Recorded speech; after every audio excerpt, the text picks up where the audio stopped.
The clouds have set their sail on the sky. It's the sight where our imaginations fly. The story started here when the mind flew to be creative and wise.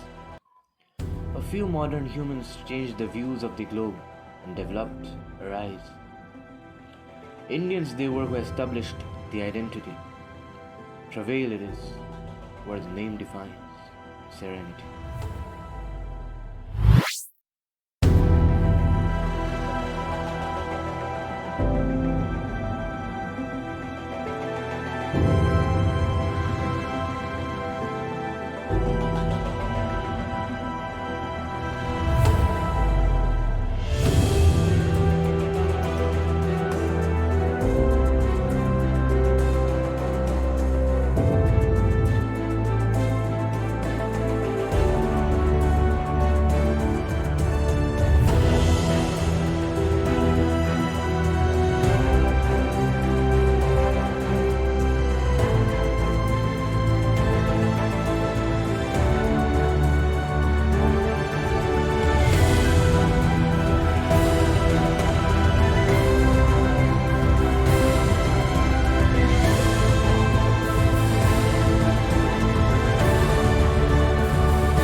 The time periods of the medieval empire are in true sense waiting for an expedition. The trip has begun and the airplane has found its way.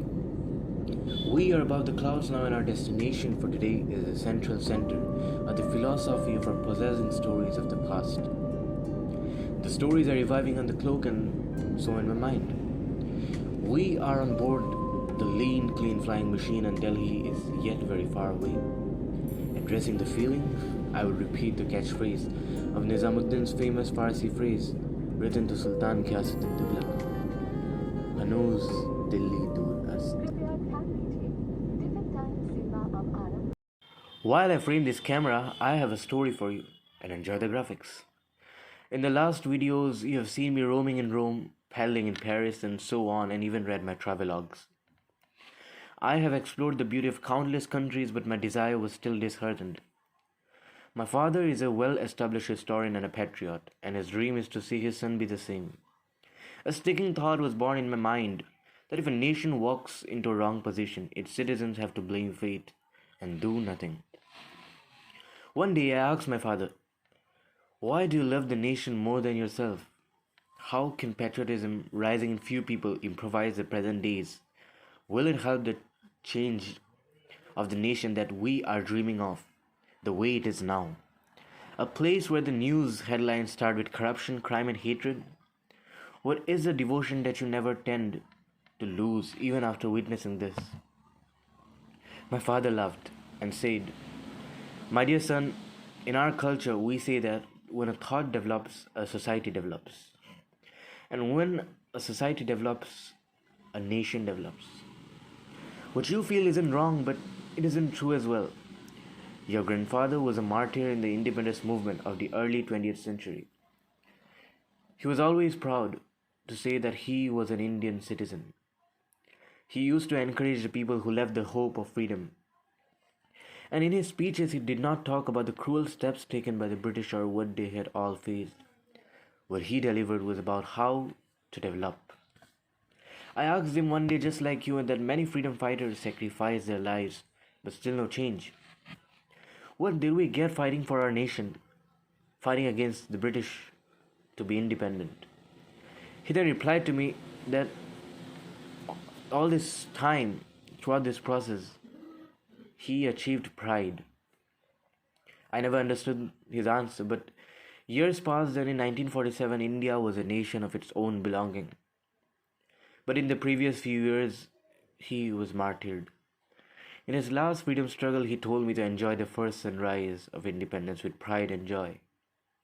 And that was the time I learned that in every battle of development, we need two states of nations. I was shocked and I asked, "What are they?" My father answered, "A nation that has built us and the nation that we have built."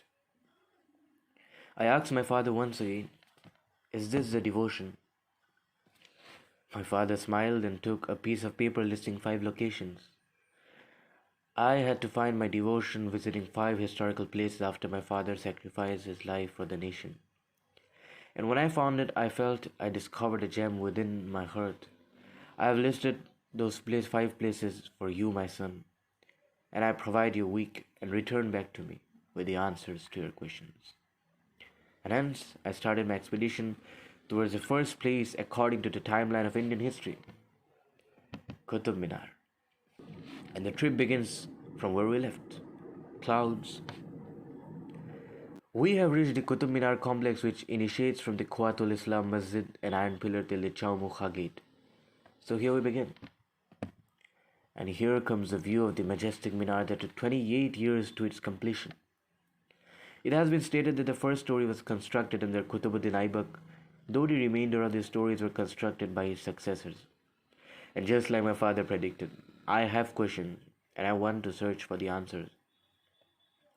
I have a book in my hand. It tells me that Qutbuddin Aibak was the first ruler of the Delhi Sultanate and also the founder of the slave dynasty in medieval India. During the design process of the Qutub Minar, Qutbuddin Aibak decided to appoint many architects and local craftsmen who were highly skilled. They joined hands to shape the minaret and endeavored to build its beauty. In 1236, the first work of tomb architecture in India, the Mausoleum of Iltutmish, was built just outside the mosque. My mind is now asking me, what if I was born in medieval India to enjoy this in the best way? I do have a choice to dive into the book, and do forgive me for my fast pace, because my eyes, my mind, my heart, they all are dying to see what's next in this place, what we call as Pride today. This is to you, Father.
I couldn't capture much of the footage for you, but my eyes did. I felt I could see workers today working on the majestic Qutub Minar and royal guards with their emperors of the slave dynasty moving around it slowly as time flows, stopping and renewing at today's count. Let us see what we have for tomorrow and what is the next chapter of devotion, of travail.